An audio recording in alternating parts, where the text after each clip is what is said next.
Rachel, what is your ethnicity? My mom is white and my dad is Vietnamese and African. Okay, wow. Yeah, Is it's pretty he cool. is he like 50-50? Not really. So he's, gosh, we got our ancestry done, and I can't remember like the specific percentages right now, but he was, I believe, 75% Vietnamese, and then the other Uh-huh. half was African, and specifically it was from Cameroon, Congo, and the Southern Bantu peoples, and Okay. Ivory Coast of Ghana. So did he grow up in Vietnam or did he grow up here? He did actually. His story is kind of interesting. So I'm not sure if you are familiar with Operation Baby Lift back in the 1970s during No. the war. So during the Vietnam conflicts, President Ford partnered with Pan Am Airlines, and they got a plan together to airlift all of the orphans out of Saigon because it was clear that Saigon was going to fall. We knew Okay. that there was going to be a disaster. And my dad happened to be one of the orphans Wow. in Vietnam, and he came to the United States on Pan Am Airlines through Operation Baby Lift, April 5th of 1975. Wow. Yeah, That's crazy. it's pretty cool. And then he was adopted into a family of seven. He was the seventh child, the youngest adopted child, and he grew up in Hayward, California. Okay. And how did your parents meet? They met at a hospital in Walnut Creek, California. They met at Kaiser. My dad was 18 and he was an ortho tech, and my mom was a medical transcriptionist. And apparently, they met in a stairwell, Okay, so and they worked in the same building. they worked in the same building. Yeah. Okay. That's amazing. Okay, so you knew he was Vietnamese, but did he find out that he was African like much later on in life? Much later. It's actually really interesting because we knew growing up that we had an Asian heritage. Mhm. We knew it was Vietnamese or Vietnam because he was born in Vietnam. Yeah. We don't know anything about his parents. His birth certificate is actually forged. We're not sure how old he is because in order for him to get onto the plane, if you were, I believe if you, I want to make sure that this is accurate, but if you were 6 or older, you weren't allowed to leave, and you would have had to help the Viet Cong with their mission down there, which is incredibly dangerous and terrible. So whoever was looking after him forged his birth certificate to say 1968, so he would read younger. But really, he was most likely born in 1966 Oh because my when he got, God. yeah, it's crazy. Because when he got to the United States and had his first initial like dental exam done, they said he's much older than his birth certificate says. So how much older does he think he is? We think he's 2 years older, so Okay. he's 54 right now, I think. So I think he's going to be 50. I think he's more 56 than 50. Wow, that's crazy. Yeah. Like, so all of these talks I've been doing have been everyone, no matter their BIPOC story, has some sort of identity crisis. And Yes. like I could not imagine not knowing how old I am. That's Yeah. crazy. And I think he does struggle a little bit because he also doesn't know anything about the people, his birth parents. So essentially, what happened to him is he was born, and a woman that was in the hospital giving birth to her own child at the time, and unfortunately, her child was stillborn, came across my father in a box in Hmm. the corner of the hospital and picked him up and took him home. Wait, in California? In Vietnam. Oh, okay. I'm sorry, going backwards.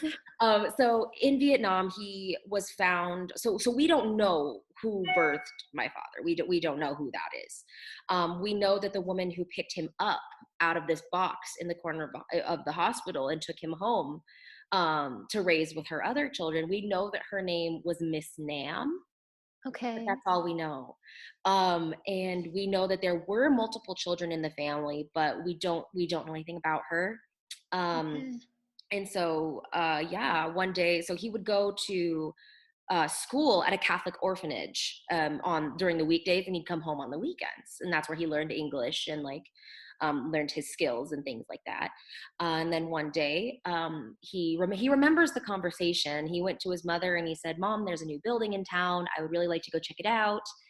And he remembers her packing him like so you know in the cartoons how they have like a bamboo stick and then they have the bandana that Yeah. put things in it. That's what she did. Is she had the bamboo stick with the bandana, and he was holding it over his shoulder, and he remembers her putting rice cakes and money in the pack, and he remembers being very confused why he would need these things if they were just going on a walk.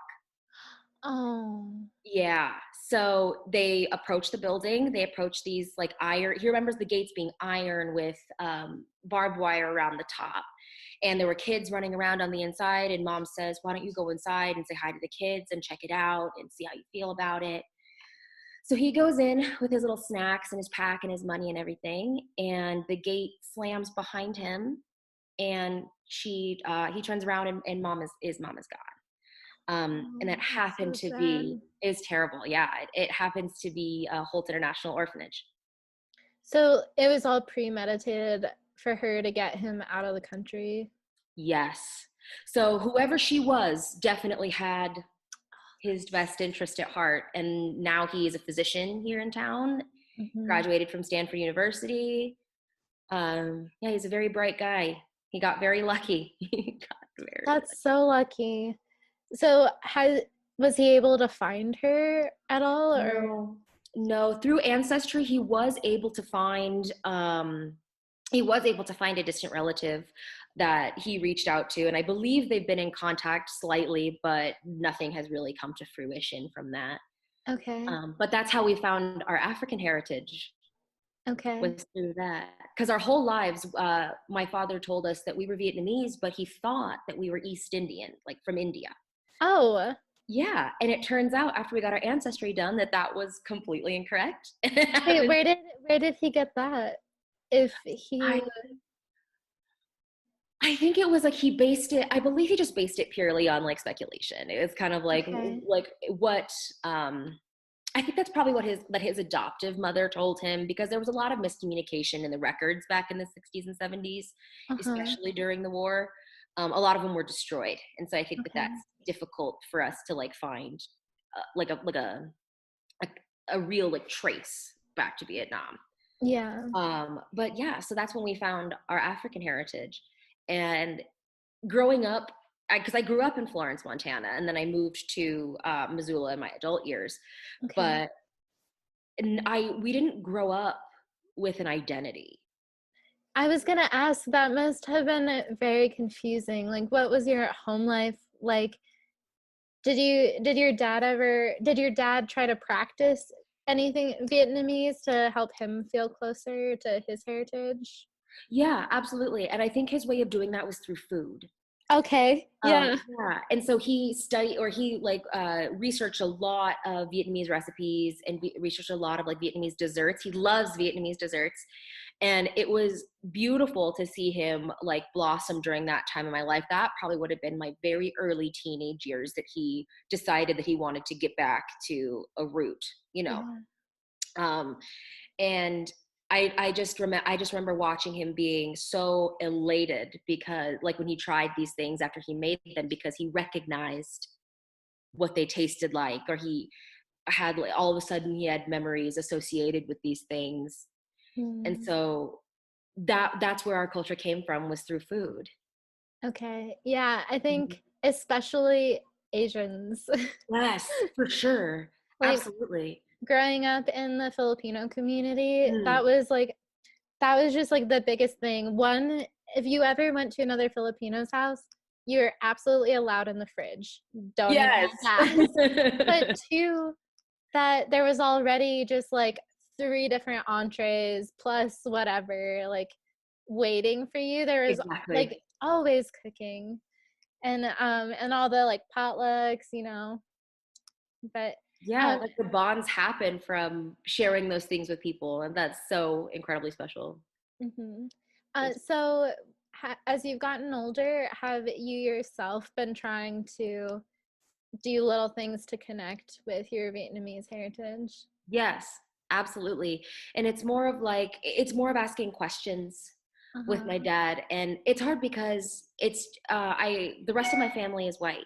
My mother is Uh-huh. white, like the rest of her family is white, and then my dad being adopted, he doesn't really have the roots that I feel like he would like to. And so Okay. exploring like music was one thing, because I was definitely very, very, very passionate about music, or am very passionate about music and the arts. And so kind of going through and listening to like old Vietnamese pop from back in Okay. the 80s, or like I'm trying to take like a modern approach to learning, who my people are and Like who. you want to get in touch with contemporary Yeah. Vietnam culture? Yeah. Yes, Yeah. absolutely. Absolutely. I feel What like about I've been personality? trying to do the same. Do you know Joe Coy? I don't. Oh, he's a really famous comedian, but he's Filipino American. And but what I think is really interesting is that he's also biracial. His dad was white, and but he identifies as solely Filipino. And Cool. that's how I was raised, was to identify as solely Filipino. But Mhm. as I've gotten older, it's really hard to deny, like the white culture that I grew up Mm, in as well. And also traveling to the Philippines, like I'm sure you can relate, being biracial, mhm. you have a hard time finding a sense of belonging anywhere. Absolutely. Oh my gosh. Yes. Yeah. Yes. Especially during like my middle school to high school years, growing up in like a rural town, there was clearly a lot of discriminatory practices. There was a lot of just quite blatant racism. And Okay. so more it was at that point in my life, it was kind of survival. It's like, do I continue trying to assimilate to the people that I'm around to avoid this? I want to choose my words carefully, but to avoid having these very adverse experiences with these people here. And it Yeah. wasn't until I became older that I realized that none of that mattered. Can you share what some of those racist experience were? Oh, yeah, absolutely. When I was in middle school, you know how kids joke. They say silly things. They're learning where, children come from and all of those things. And I had a student, a fellow like peer of mine, say to someone else in front of me, to another white child, you should marry Rachel so you can have yellow babies. Wait, how did they even learn that? See, and that's the thing. It has to come from the upbringing. It Yeah. has to be passed down, because there's no way that a child understands what those words mean, or like Yeah. what that slur is. And so it's like, yeah, that it has to have been taught. Uh-huh. Um, I got called brown one a lot. Uh, Really? uh, But in school? yeah, yeah. By adults? It wasn't an adult.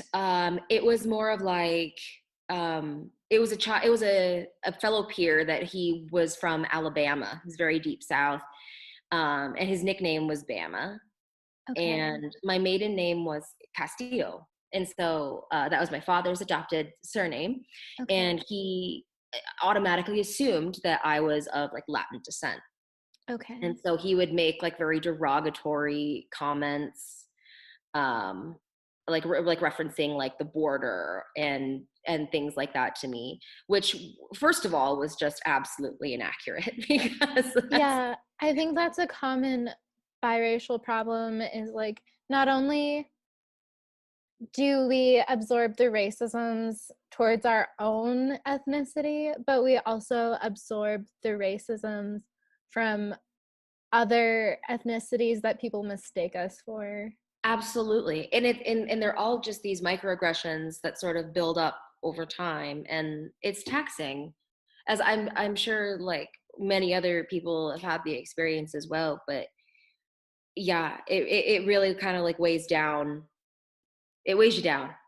Hmm. and I still remember these moments like to this day. Yeah. um Another Another, sorry, what was that? Oh, I was just going to talk about another instance. Oh yeah, go for it. Yeah, so there was another instance where it's a very rural town, and I can't stress that enough. How How rural. big is Florence? Oh, I believe so. Florence is very spread out, but I believe it only has a population. It's probably larger now, I'm sure, but I believe it's 10 to 15,000. Okay. In this That's a area. little bit bigger than I thought. Yeah, and so but there's like pockets of the town. Okay. So for instance, my and they're all older. So my graduating class was a class of 36. Wow. Okay. So it was quite small. So my generation was quite small, but it's the kind of town where everybody knows everything about everybody. There's not a lot of privacy. Um, and so everything just feels magnified. And I had grown up with some kids who owned a farm, or their family owned a farm out here. And we were hanging out, just hanging out in high school, having a fun time, driving around. We just got cars. It was like that era of life. And so she had to go get something from her grandfather's house, and he has a very, very long driveway. And on the drive down the driveway, the car got very, very quiet, and you could tell there was a tension started growing. And finally she looks at me and she says, "Rachel, I'm sorry, can you put your hood up?" And I was like, "Well, why do I need to put my hood up? It's like spray, it's not cold. Like, why do I need to put my hood up?" And she goes, and you could tell she was mortified, just absolutely mortified that she had to have this conversation. She didn't want to have this conversation. She was doing it strictly for my protection. Yeah.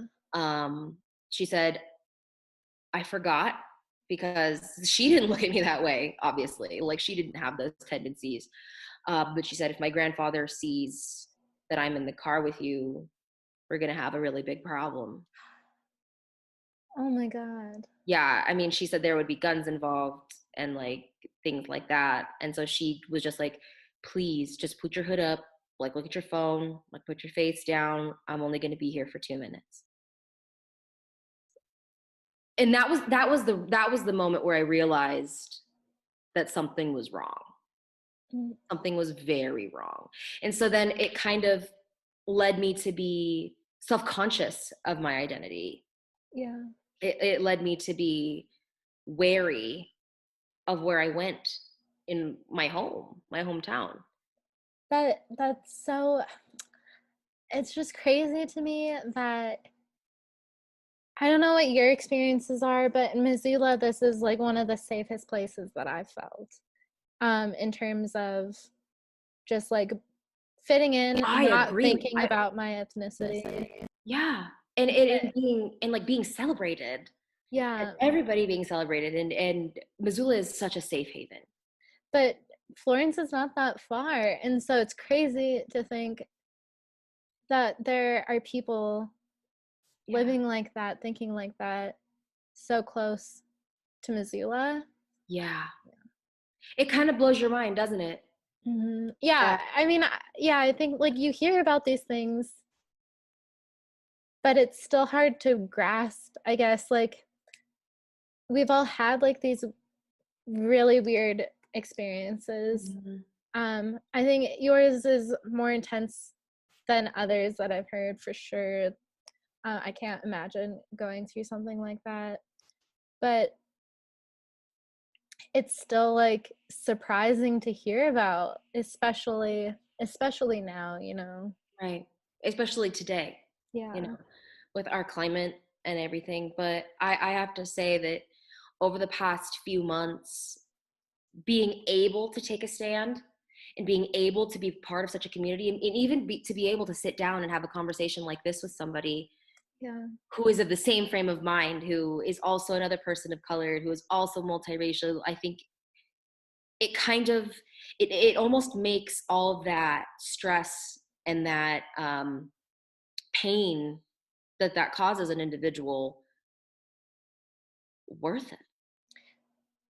Makes it It's worth it? not worth it. Or like It what I'm trying to it say leaves is, it for sure. yeah, and I'm sorry, I didn't mean to put Oh that no, no, no, no. way. But what I'm trying to get at is it feels very, very good to be able to talk about my experiences with someone and to be able to have my experiences heard, but also to hear other people's experiences and to know that we are part of a community that cares and loves so much. Hmm. I think that being in Montana though is very isolating, Mhm. and like in a way I feel like I have a hard time, even though I'm half Filipino, Mhm. that I've like been to the Philippines multiple times. Like I grew up like very Filipino. I Right. still have a hard time identifying with that culture because I grew up in Montana, and like Right. since I moved out of the house, it's just been white culture for me. Yeah. And the guilt of being white passing, but at the same time, like when I compare myself to like an urban person of color where they have more access to community, I think about how much you and I and like everyone else in our BIPOC community has been separated. Right. And like it's Yes. just now we're like, oh, you guys exist with the same experiences. Like I had no idea that there were actually people in this community. Like we're all like finally coming together and making a Yes. community. Yes. Absolutely. And there's such unity and there's such drive and passion in the community as well. And I think that we're going to bridge the gap. We'll bridge that space between like the individuals that live in the same place that didn't before have the opportunity to have discussions like this. Yeah, and I feel like also these discussions have been really scary to have. Like Yeah. I don't know about you, but I don't feel comfortable just walking up to a person of color on the street, or like even at a party and being like, "So what are your experiences like?" You Yeah. know? And I feel like that has isolated us further. And so like this community outreach project has been super helpful, and I didn't know that that was something that I needed. And I think like I don't know what kinds of events or things that have you been to in the last or socially distanced event? Right. Yes. Absolutely. I have been to the protests. Okay. Absolutely. As safe as I can be, just because I have like a super high risk family right now. Okay. But yeah, absolutely. I was there the first couple of the first couple of protests that I was there. I rode my bike down, and I was there at the protest where they sang "Happy Birthday" to Breonna Taylor, and I think that that was probably one of the most powerful experiences that I've ever had. Hmm. That I've ever had. um, and to see the different walks of life that came to these areas was so it really just it really just felt like a moment of I am not by myself in this. Yeah. Do you Yeah. think that how do you feel about the being included in like in BIPOC? Because I know that other Asians that I've talked to on here have felt like they're not sure if like they should be included because Mhm. it's not quite the same level of oppression as being Black or being Right. Indigenous. Like, how do you feel about that? Like how do I feel like being part of the community like in general, being of like Asian Or American? being part of the BIPOC community, that like people of color are involved in this too. Does that make sense? Yeah, yeah, yeah, yeah, absolutely. um to me, I think being part of the community has brought um so much opportunity to like not only have like conversations like this, but I feel like regardless of what walk of life you are, like if you are a person of color, I think that just all being like be like an all encompassing community, I think that regardless of sorry, I'm like losing my words. Yeah, no, you're good. um, As like ethnicity and yeah, of being of like from whatever ethnicity you are. I think that being a part of this has been like enlightening and wonderful and inclusive. And I think that regardless of your ethnicity, for me, I feel very comfortable. I feel very heard. yeah. Uh, but you know, I haven't actually spoken with many. You're probably one of the first people I've actually in depth like spoken with this besides my family. And so I'm not sure how to answer that. Yeah, I think for me and one of the last people I talked to, uh, like we had this common thread where we're both white, passing white seeming. And then I went after that phone call, I looked in the mirror and I was like, I don't think that I actually look white at all. Oh. But yet I haven't experienced the same level of oppression as like my mom, you Right. know, or like or anyone else that like doesn't have or has more identifying characteristics. Mm-hmm. And so that has made me really hesitant about feeling included in BIPOC Oh, I see. because I wonder, like, for example, I had a nightmare the other night. Mm. Um, I think before this mural commission, and in my dream, me and my little sister went to Walmart, and Already a nightmare. yeah, already a nightmare. Already a nightmare. Uh, um, but they all of a sudden they were letting out people of color, but they were keeping all the white people in, and then they like the people in charge of Walmart, I don't know, Mm. but and then they started to attack white people, but they're at the front. There was still a line where people of color could get out, and me and my little sister were waiting at the line, and they're like, no, sorry, you're too white. And Oh. yeah, so like and I was like, how do I prove that I'm Filipino? Like, and like I don't speak enough, I'm not fluent in Tagalog, you Mm. know, to prove this. But I think that's like a fear that I've been having is like, Right. are people gonna believe me that I'm a person of color? Yeah. Like, That's have you so that's had have I is had like similar feelings? yeah. Sometimes. Hmm. Absolutely. Absolutely sometimes. Because you do see like the Black and Indigenous populations under so much oppression and stress, and Yeah. I still like we still live like a very normal life, you know. We are part of this community, but directly have I experienced like I have not experienced things to that level. So there is a level of me that's sort of like, yeah, it's like do I have like yeah, it's like do I have the right to feel as as much a part of this as the people who are truly, truly, truly struggling. Yeah. So yeah, I understand that feeling. I understand that feeling. But the way that I kind of got out of that was we're all part of the fight.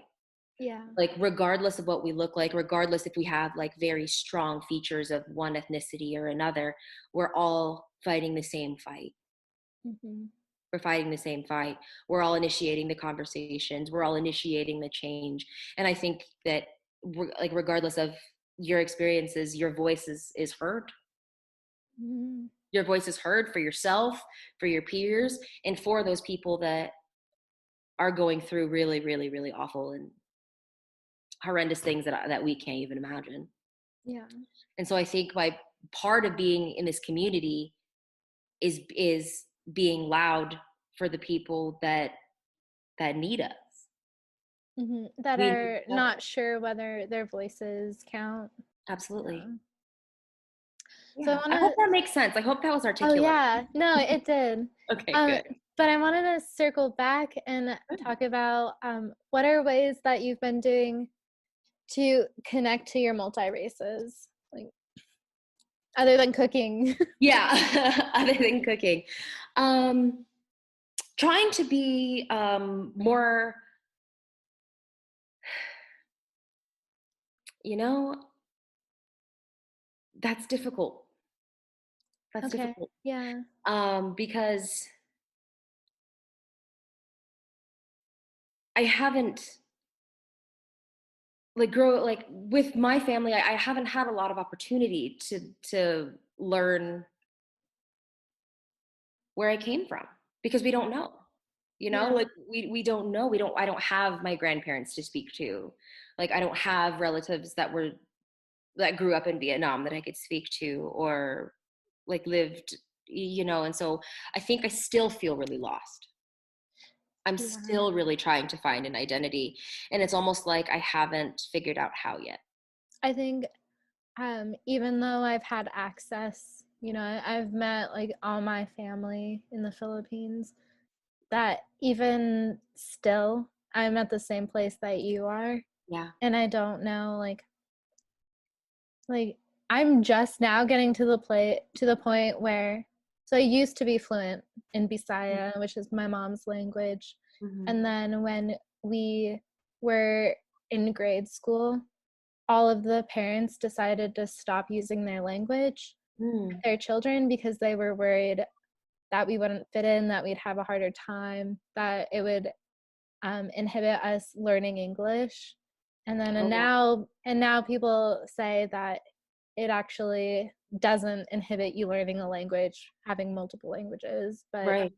Um, but that's like, I've just gone to the point where I can listen to my mom speaking Tagalog with the other Filipinos, and I can like hear the grammar. Before it just kind of like was Yeah. fun. Yeah. And now I can like find words because I studied abroad in Malaysia, Wow. and Incredible. they make you take a language class during Mhm. your study abroad. And I felt so guilty that I was learning Bahasa and I had never tried to learn Tagalog on my own. And since then, I like tried to do like flashcards on my phone. I just got Rosetta Stone. Oh, awesome. See, but you took the step. Like you're doing it. Yeah, well, You're doing it. I finally found like what is it called? Duolingo doesn't have Tagalog, but that's free. Have you tried Duolingo? No, I haven't, but I should. I think that they have Vietnamese on there. And like what's nice about Cool. Duolingo is that it's free. Is it And like an app or like a software? it's an app, and like it just makes learning language really fun because it's like Cool. games and stuff instead of just flashcards. But Rosetta Stone has Tagalog, and but it's like $200 for the Oh, for like language, the so I'm digital. saving up. Yeah, for but sure. but I think like food is a great start. And I Yeah. think, have you learned how to make a lot of dishes? Yes, actually. My favorite thing to make is pho, obviously. And Mm, I'm kind of like still putting my own little twists on it. So, like, I was taught from my dad to use like chicken breast, right? okay. And then I was like, oh man, something's missing, like texture's off. Like, what do I need to do? And so I was like, you know what? No, I'm gonna use chicken thigh. And Okay. so, you know, and it turned out to be I would use like fresh ginger instead of like a canned like diced ginger or like a ginger paste and things like that.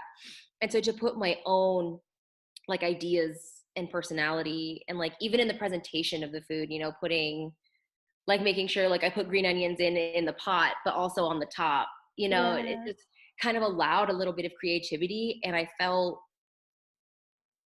yeah, I felt like I was Yeah. able to sort of like reach a new level in myself of like, yeah, this is who I am. This blood runs through my veins. Yeah, you're undeniably Vietnamese for Right. sure. Yeah. But and it's just interesting how it is constant work. Even though we are what we are, it's Yeah. constant work for us to feel that because we live in a white culture. Yeah, we do.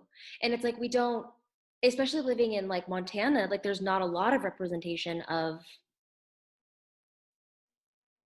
yeah, of my culture. Hmm. And I wish that like I would have known more as a kid, you know, and because my dad did actually go back to Vietnam in 2005, which was fabulous. And he was able to go back to his orphanage and like sort of close that part of his life.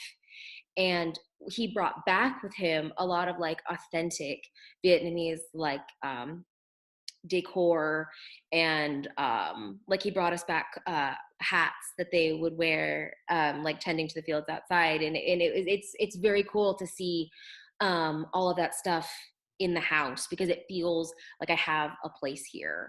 Yeah. And it feels like I do have a connection. It feels like I have a connection to Vietnam. I really need to go. Yeah, I've heard that it's amazing. That's what I've heard too. That's what I've heard too. And we do actually have some family friends.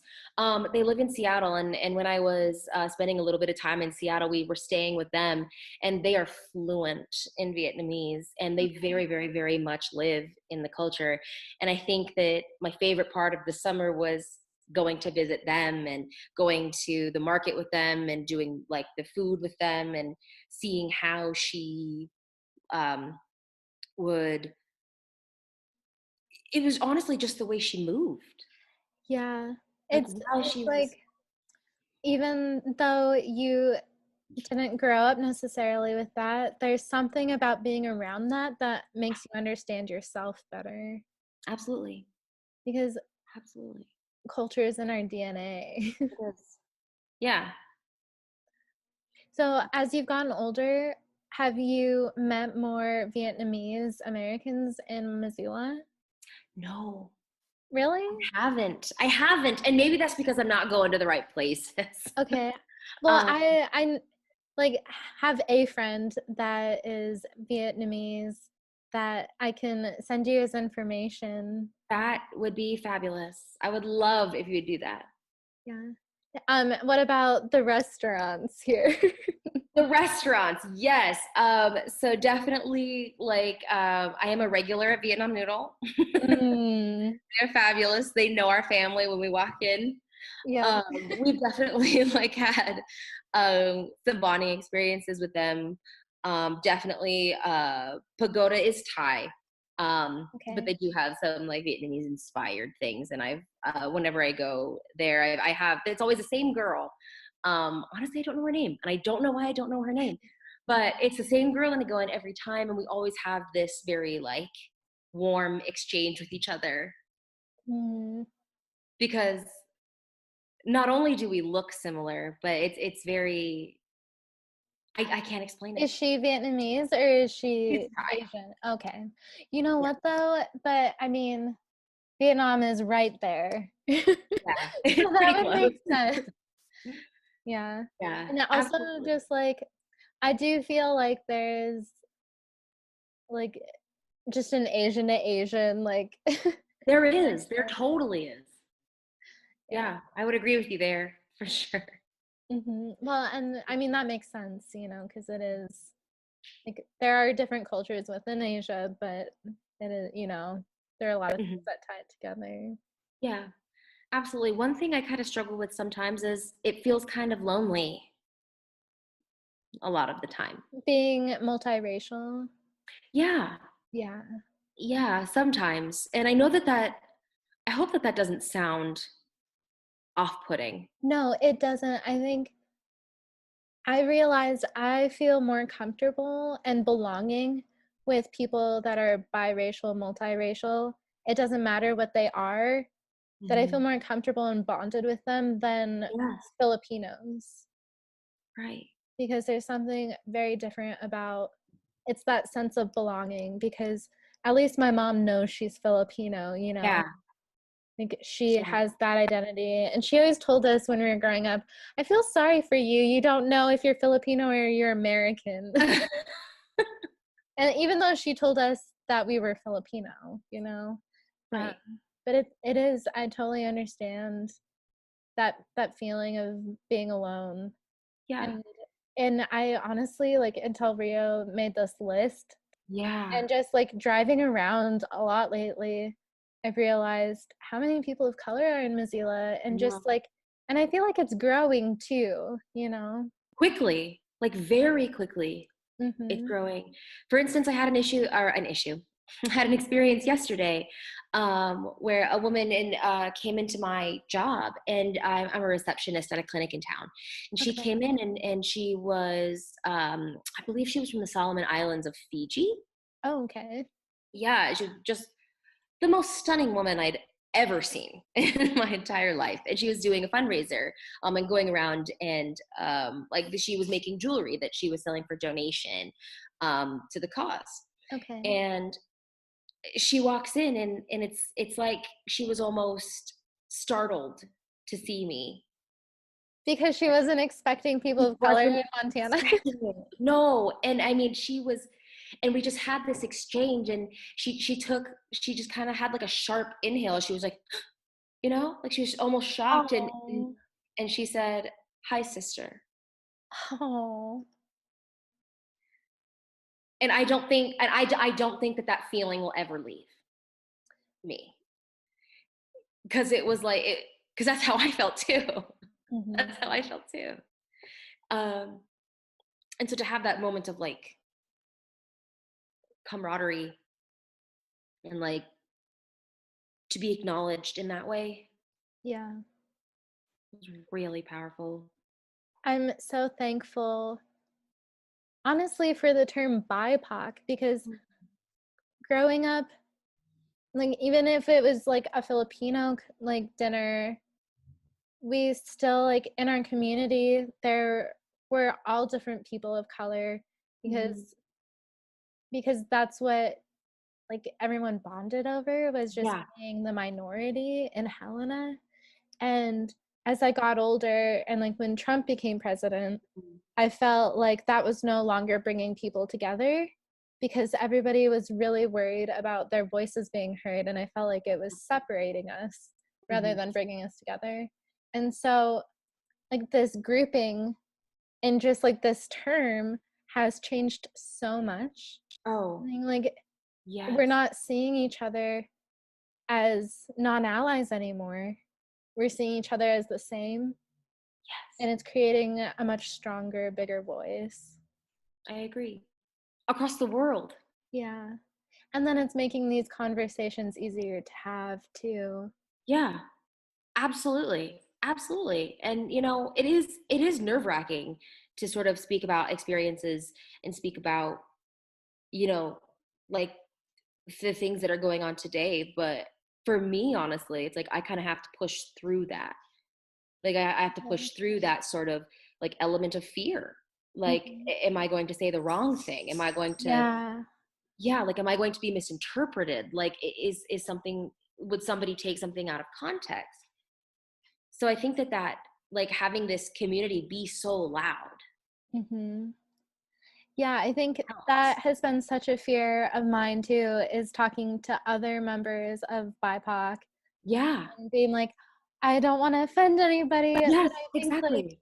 but we all come from the same place though, actually, just like everyone I've talked to is going through that same fear and like Yeah. there's and like the same type of identity crisis. Yes. And just knowing that makes it feel more like inclusive and safe.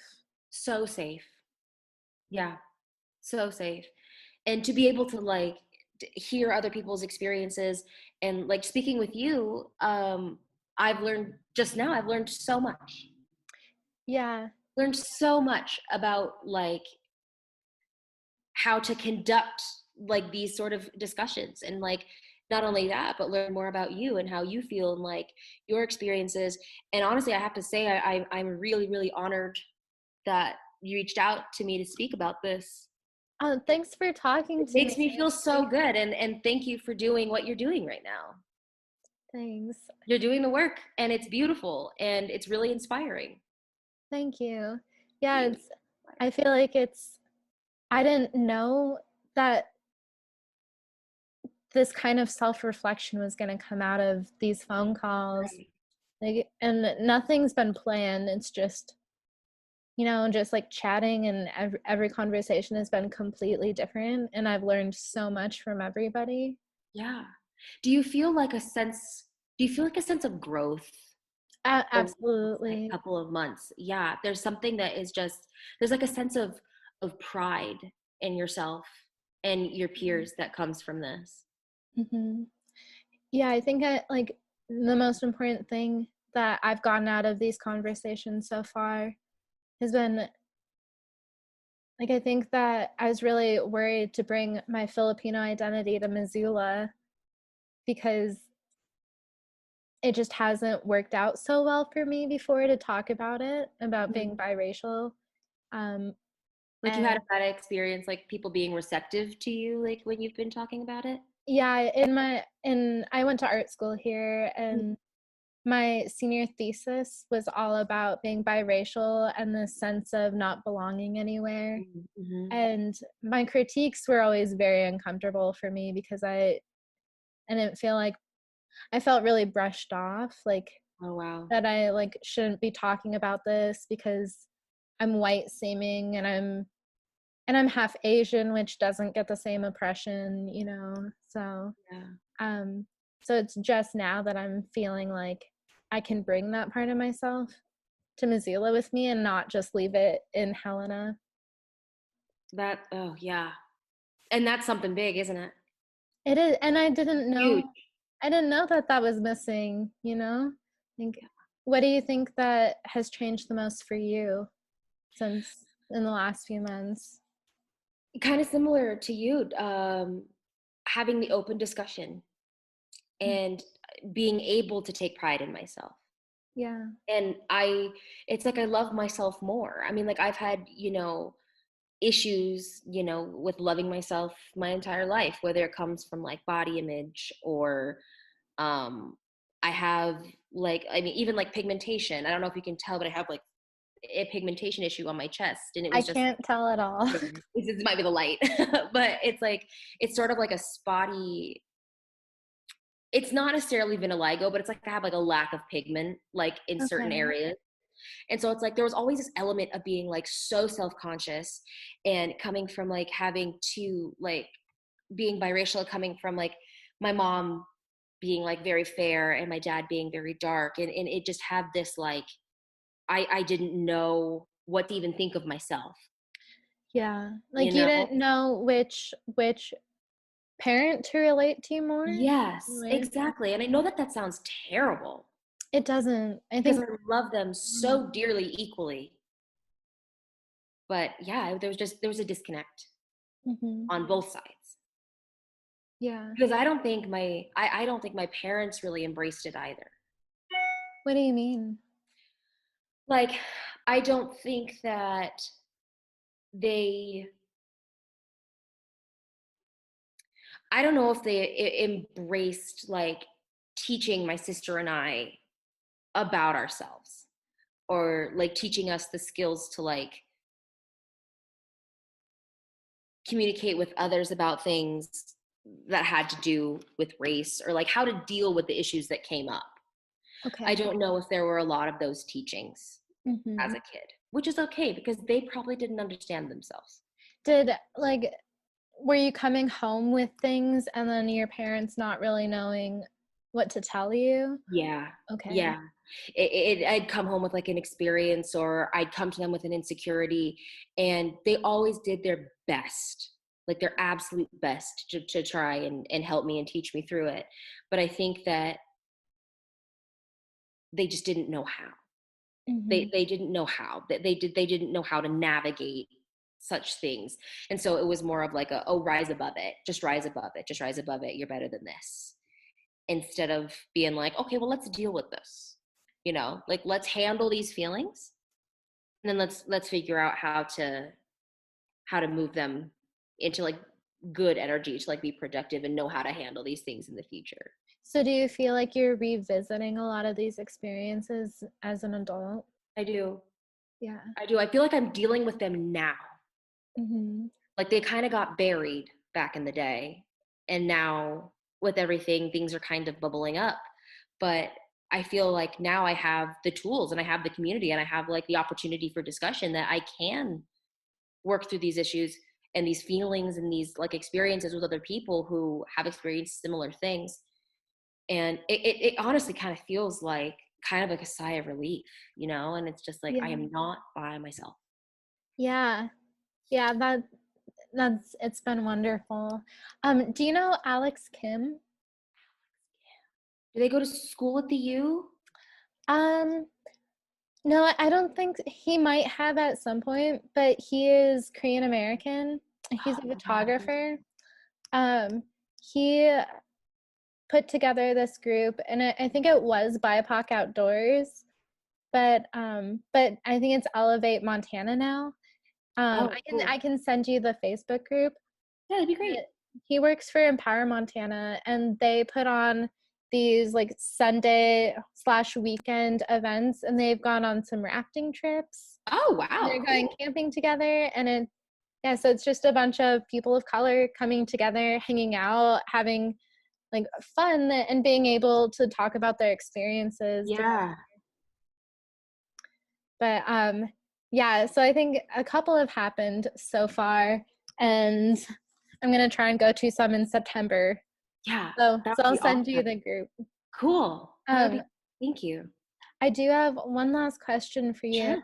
Absolutely. And what would you like to see happen in Missoula from non-BIPOC allies to just feel more included and more validated about your experiences?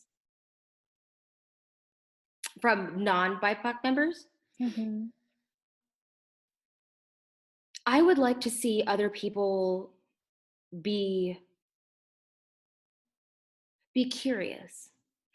And what I mean by that is I would love to see more initiation, I think, from the members of that community, because I would love to see the gap bridged, because it has been like overwhelming and wonderful to see all of like the ally representation. I think that is it's been impeccable, but I don't know if,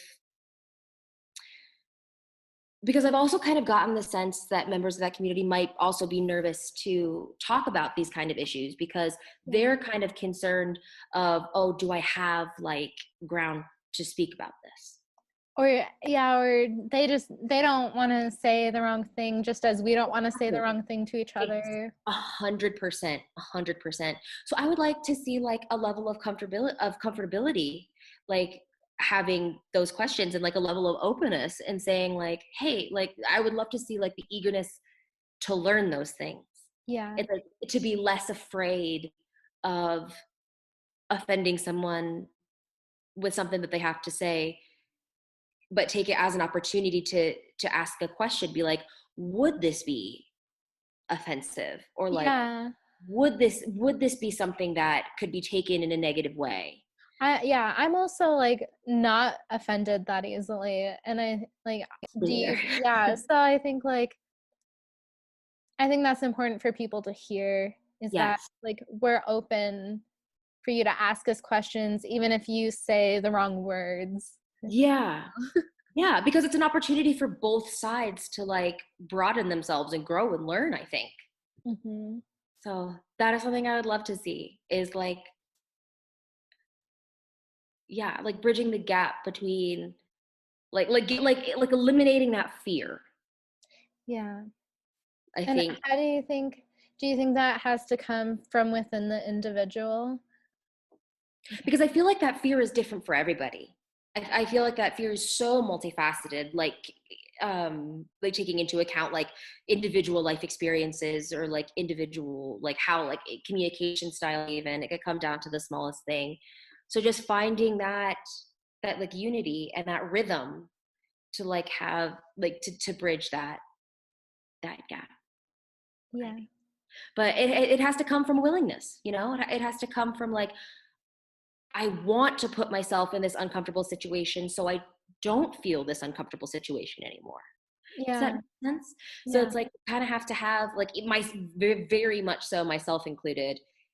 I need to be braver Yeah. when it That's comes. how I feel too. Yeah. Like Yeah. every conversation, it gets a little bit easier. But at first, like the first one, I was so nervous because like I didn't want to say the wrong thing. Exactly. And I mean, no lie, I was definitely nervous coming into this for Mhm. sure. But I think that is like fuel for the fire, Yeah. is to like channel that energy into like productiveness and like just truly be less afraid, Mm-hmm. because that's how we're going to create real change. Yeah, and having these conversations has to be normalized. Yes, absolutely. Mm-hmm. 100%. That's the biggest one, is like normalizing these conversations. Yeah. Mm-hmm. Well, thank Absolutely. you so much for Thank talking to me, you. Rachel. And I really hope that I didn't stutter over myself too much or Oh anything. no, you totally didn't. No, I definitely understood everything you were trying to say. Awesome. Awesome. Cool. I'm glad you picked But up. thanks again. I really Thank appreciate you. it.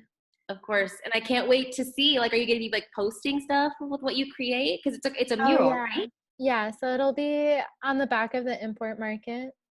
And Whoa. yeah, well, That's so there huge. have you heard about this project?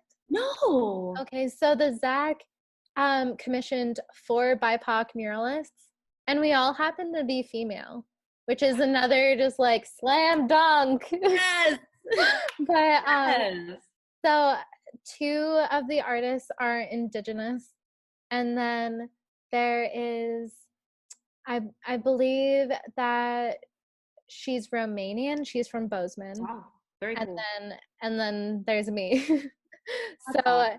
I don't know that all of them will be painted at the same time because they kind of have an open timeline.